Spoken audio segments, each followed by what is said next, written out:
C'est depuis quelques années, en fait. Après les efforts qui ont été fournis par tous ces panafricanistes de la trempe de Sainte-Ouverture, Antonin Firmin, William Du Bois, je ne veux plus revenir à l'histoire ancienne, mais bon, on voit des gens comme les Ghanéens, Kwame Nkrumah, Patrice Lumumba, Sylvanus Olympio, pour les politiques, Sékou Touré, Amical Cabral, le Tanzanien Nyerere, Kenneth Kaunda, Boganda de Centrafrique. Tous ces efforts-là ont été louables. Chacun, ce qui les concerne, s'est battu pour transformer, changer l'Afrique. Mais malheureusement, la situation n'a pas suffisamment changé. Certainement qu'on a eu des indépendances de façade, mais le développement, l'épanouissement n'est pas toujours là. Mais nous avons connu des grands chercheurs, des savants de la trempe de Cheikh Anta Diop, relayés par son disciple Théophile Obiega. Nous avons toute cette génération de savants comme Kofi Gomez, Bob Bassang, Kalala Omotunde, Ama Masama, Bolefi en santé, Isis Fall, Doumbé Fakoli, José Donos Manto, beaucoup d'autres à travers l'Afrique, y compris cette génération de Kémy Séba qui se battent à longueur de journée naturellement pour que la situation change. Nathalie Yamp, de Bandakani au Cameroun, etc. François Dengue, des économies de Renault qui pensent, les Jean-Paul Mbelek, les Jean Pougala, etc., qui sont des grandes intelligences africaines qui se battent à longueur de journée pour que la situation africaine change. Mais lorsqu'on regarde nos villes, lorsqu'on regarde nos villages, malgré ces écrits, malgré ces réactions, souvent émotionnelles, c'est évident, on n'a pas réussi véritablement à changer la situation. Certainement, quelqu'un me dira que le système qui a été mis en place est un système réfractaire au développement de l'Afrique. Alors, si ce système est réfractaire, il faut chercher un système qui va le démolir.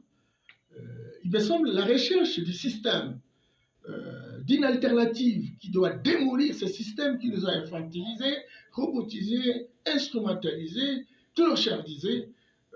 Cette alternative-là n'est toujours pas de mise. Et au-delà, justement, de la classe politique, la classe intellectuelle, qui produisent chaque jour des grandes publications, vous avez des églises autochtones, que nous appelons des églises traditionnelles, qui naissent aujourd'hui comme des champignons et qui visiblement sont dans la résistance de ce que nous avons appelé la religion importée dite révélée. Mais ces églises, elles sont là, elles travaillent dans le sens de changer la situation. Mais lorsqu'on fait le bilan, on a l'impression qu'on n'avance pas. Malgré la présence des intellectuels qui sont réputés aujourd'hui comme des savants, malgré la présence des hommes politiques qui sont engagés, qui sont panafricanistes et qui véritablement cherchent comment transformer les choses, et malgré les églises de résistance qui sont autochtones, qui auraient pu véritablement nous aider à remplacer, n'est-ce pas, celles qui sont venues nous endormir. Tout cela, faisant combine, on a comme l'impression qu'on est à la case départ. Il faut réfléchir. Il faut réfléchir pour chercher véritablement des solutions de fond. Les solutions de fond supposent qu'en fait, qu'on aborde des questions économiques. Parce que l'économie est toujours l'ouvrière de l'homme. Écoutez, on ne peut pas avoir un habit si on n'a pas construit, on n'a pas un habit, on n'a pas fabriqué un habit. On ne peut pas avoir des tôles dans la toiture, dans la toiture si on n'a pas fabriqué des tôles. Et donc, on a des fers à béton, on a besoin de véhicules, on a besoin des avions, on a besoin.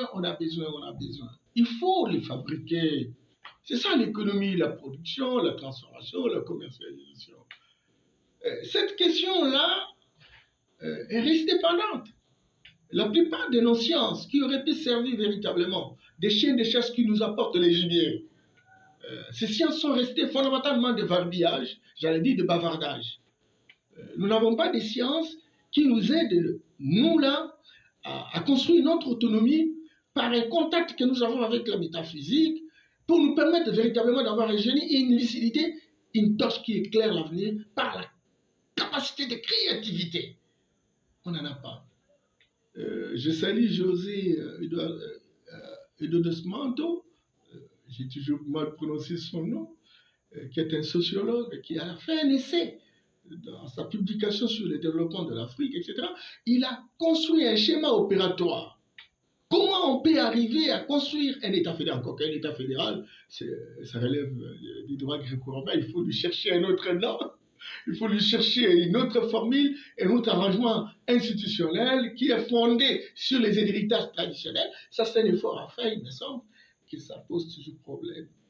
Bon, nous devons faire confiance à nos sciences, mais bon, Basson nous fait peur pour dire que, voilà,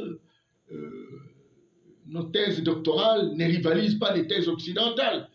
L'Occident, au regard de ses productions scientifiques, a mis en place ce que nous appelons ces différents systèmes qui nous avalent.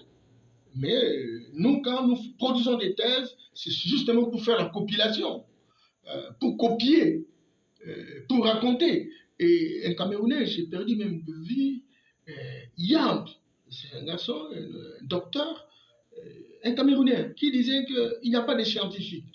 Il y a plus de commentateurs scientifiques. Et c'est vrai. Il y a trop de commentateurs scientifiques qui se déclarent, autodéclarent scientifiques. Nous avons besoin, et Basson dit qu'on ne peut pas être scientifique si on n'est pas censé véritablement fouiner ses héritages traditionnels et proposer des solutions par rapport à son pas ontologique. Et donc, Kouma Loubé dit, attention, nous avons trop d'analphabètes culturels. J'ai beaucoup aimé, et ici je voulais rendre hommage. Nous serons Kalala Omotonde, qui vient de nous quitter, qui dans ses derniers discours, il est en train de chercher une autre voie. Après avoir étalé toutes les potentialités, toutes les valeurs africaines, je crois qu'il s'est donné comme discipline de rechercher des solutions qui permettent à ce que les découvertes que nous faisons aident les Africains à s'épanouir, à trouver leur refuge pour qu'il n'y ait plus de morts dans les îles des Canaries, pour qu'il n'y ait plus de morts dans la Méditerranée, etc. Qu'est-ce que nous faisons? Et Omotunde a dit, il faut l'économie, ce qu'il a appelé l'entrepreneuriat. Et l'économie, et c'est là que je lui rejoins, n'est utile que lorsqu'on dispose de ses propres technologies. Et ces propres technologies vont faciliter la création des industries. Et ces industries vont être utilisées pour prendre nos ressources naturelles que Dieu nous a dotées, parce que l'Afrique regorge un tiers des ressources naturelles du monde, et nous allons commencer à transformer jusqu'à avoir des produits finis, des produits finis. Et ces produits finis, c'est la création des richesses, c'est la création naturellement des emplois pour nos jeunes, etc., qui aujourd'hui sont majoritaires à travers le monde. Donc, j'aimerais sincèrement que maintenant que nous sommes en train d'organiser le retrait des deuils de Motunde, que nous puissions sauter sur l'occasion pour prendre ces dernières idées, les idées qui ont porté sur l'économie, pas l'économie racontée sous forme de verbiage, mais une économie qui doit nous permettre de produire et de consommer africain. Produire et consommer africain suppose disponibiliser nos propres technologies issues d'un autre système éducatif. Un système éducatif qui s'inspire véritablement de nos héritages traditionnels. Et cette cohérence mathématique va permettre à ce que nous puissions chanter notre économie. C'est comme ça que les Chinois ont fait pour devenir ce qu'ils sont aujourd'hui. C'est comme ça que les Indiens, les Brésiliens, les Russes aujourd'hui, je ne voulais pas parler de l'Occident qui croit avoir un idéal civilisationnel. Et donc, j'aimerais sincèrement que le retrait des Dey d'Omotunde puisse servir à quelque chose, au revirement. Pardon, revirement c'est trop dur. J'allais dire que nous puissions ouvrir des fenêtres pour construire une cohérence entre les richesses que nous faisons et l'épanouissement des Africains. Parce qu'il est anormal de voir qu'un peu presque partout à travers le monde, que ce soit en Europe, que ce soit en Amérique, que ce soit en Asie, les Noirs sont les dindons de la farce. Ils sont dans la pauvreté la plus abjecte, surtout en majorité. Plus grave encore lorsque vous venez dans nos États. Et donc, on a besoin véritablement d'inventer. Il faut inventer. Et pour inventer, il faut avoir un génie propre. Et pour avoir un génie propre, il faut avoir sa propre spiritualité authentique. C'est très important. Et cela se tire au niveau de nos valeurs qui sont disponibles dans le monde physique, mais en connexion avec le monde métaphysique, qui du reste constitue le village de nos ancêtres méritants. Merci pour tout. Pour ça, nous avons pensé qu'il faut marquer le retrait des Dey et de Kalala Omotunde d'une action qui va être pérenne, continuelle. C'est justement les prix que nous avons mis en place, l'ensemble, n'est-ce pas, des organisations panafricanistes, j'allais dire panafricaines, qui sont basées dans la sous-région, qui ont pensé créer un prix de mérite panafricain au Omotunde Kalala.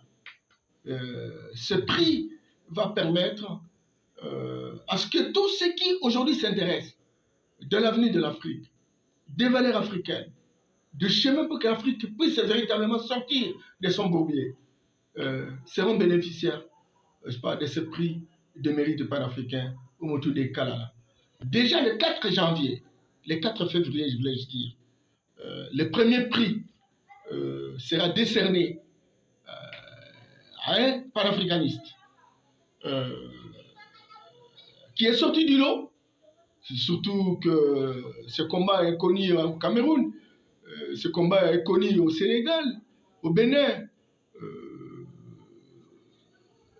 chez les afro-descendants dans les Caraïbes, aux États-Unis, en Amérique, compagnie, en Haïti. Il y a tellement de panafricanistes dans cette nouvelle génération. Mais en Afrique centrale, en tout cas, en dehors du Cameroun, les choses n'ont pas avancé. Surtout la grande locomotive congolaise est restée en marge véritablement de ce combat panafricain. Et donc, tous ces panafricanistes ont estimé que la nécessité d'octroyer ce premier prix panafricain à un Congolais qui s'est distingué, qui a drainé le monde autour de cette vision, qui a suscité l'intérêt et les attentes, et qui aujourd'hui devient le centre de l'unité de mesure pour la recherche des solutions fondamentalement africaines. Il s'agit de votre serviteur, votre camarade, compatriote, Norbert Yamba Choukou. J'aime bien Norbert parce que je suis connu comme ça, mais je m'appelle Yamba Choukou Otokonda. Donc ça sera le 4 février 2023 que ce prix sera donné par le comité de sages d'ICAMA au musée nationaux. Et c'est à ce niveau-là que le nouveau discours sera prononcé pour asseoir une nouvelle vision pour l'épanouissement des Africains et de l'Afrique. Merci.